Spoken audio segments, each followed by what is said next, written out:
Question number 1 was, what inspired me to buy my first bike? Well, I grew up without a father, so my mom had me in the Big Brothers and Sisters program, and my big brother was a biker. So I got my first 10 years of my male influence from a biker, and I got to spend lots of time with him on his bike, and he encouraged my mom to get me my first Honda Z50, which was my first bike, but not the first one I bought. So after 5 or 6 years of moving my way up to an RM250 racing motocross, I decided it was street bike time. So I borrowed my friend's Honda 450 and took it on the road test, passed, got my license. A week later he crashed his dirt bike, broke his collarbone and his shoulder, and his parents decided that maybe he shouldn't ride a bike anymore. So I bought that Honda 450 from him about 2 weeks later.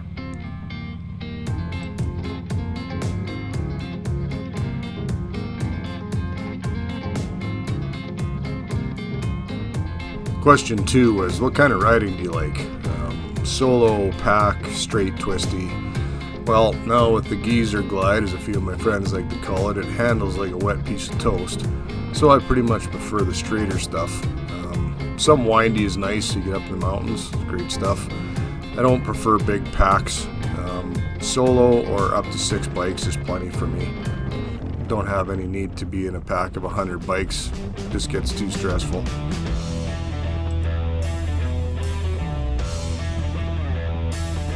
Question 3 was, what is your favorite trip? Day trip, weekend, or longer? We do lots of day trips. Weekends are fantastic. We were going to go on a longer trip this summer. We had plans to go down to Deadwood for almost 2.5 weeks.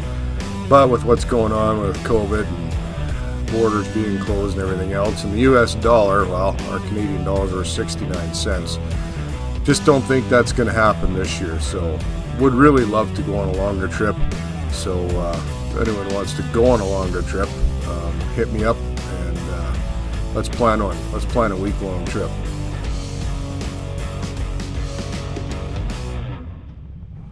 Question 4 was, what is your favorite ride destination? So far, we've got a couple. One would be in the Canadian Rocky Mountains, up to Banff, Jasper, Lake Louise. It's absolutely stunning traveling up there. We also love the U.S. We get around to Whitefish, Montana, down there by Kalispell. Great place to ride. And also we spend a lot of time in Arizona, so one of our favorite destinations of all time is the basically Cave Creek, up just north of Phoenix. So Hideaway Cafe, or Hideaway Grill, and across the street at the Steelers Bar for chicken wings. Can't beat it. Tons and tons of bikes, great people, great brotherhood.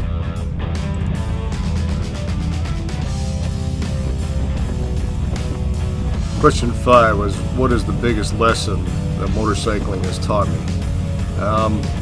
So how to, make and keep friends, the importance of the people in your life, the people that you meet, the friendships that you develop. It's so easy on a bike.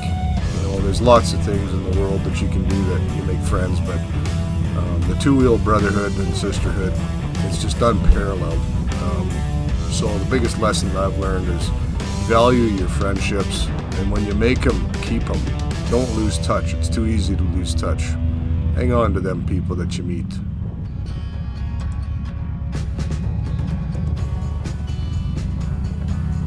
Question 6 was, any words of wisdom for someone wanting to learn to ride, or a young new rider, or new rider, not necessarily young? Yeah, remember that you are the crumple zone in this vehicle. You don't have the protection you have on 4 wheels. Keep your head on a swivel. Learn to respect what you're riding, and what you're riding will respect you.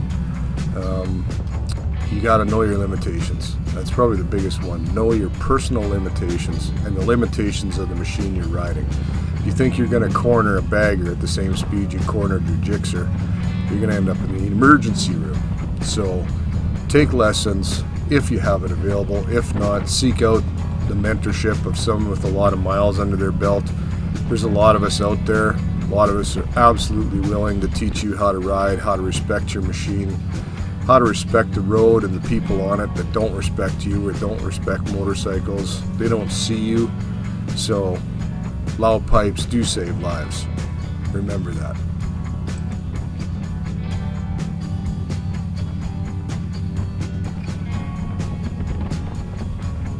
Alright, question 7. The big one. What would be your big destination ride? Well, Kathmandu, man. Let's go to Kathmandu. Now, I have no idea where Kathmandu is. So, in reality, big destination ride. We've got a couple. So, on our side of the border, the Great White North, when it's not white, it is still great, but that's the only kind we could ride. So, I think, ultimately, the Rock. And if you're not from Canada, you don't know what that means probably. That'd be Newfoundland, which is just about right across the entire country to the east. I think there's outstanding people there. Love the Newfies. Love their culture. They're fun. Want to kiss a puffin's ass. Want to be screeched in. Become a honorary Newfie. And the other one would be in America, and I would love to go straight down to the central U.S. and then cross east and head to Florida. Never been to Florida, been to lots of U.S. states, but never been to Florida. So I think that trip down across the central south would be fantastic. I know we get to run into a lot of great riders, a lot of amazing people, have a lot of fun. So that would be my wrap-up ultimate trips, the Rock and Florida, and all the people in between. So now it's time for me to call out my next 3 victims. And the people I'd like to see answer these 7 questions are Scouse Adventures, Flippin' the Blue Mule, and my dark horse, iSpike, filmmaker, my brother across the pond in Australia. So, hit us up. Let's see what you got. I want to hear the answers to those questions. So hey, thanks for taking the time to watch my video. Please smash that like and subscribe, and don't forget to ring that bell. Thanks, and share with your friends.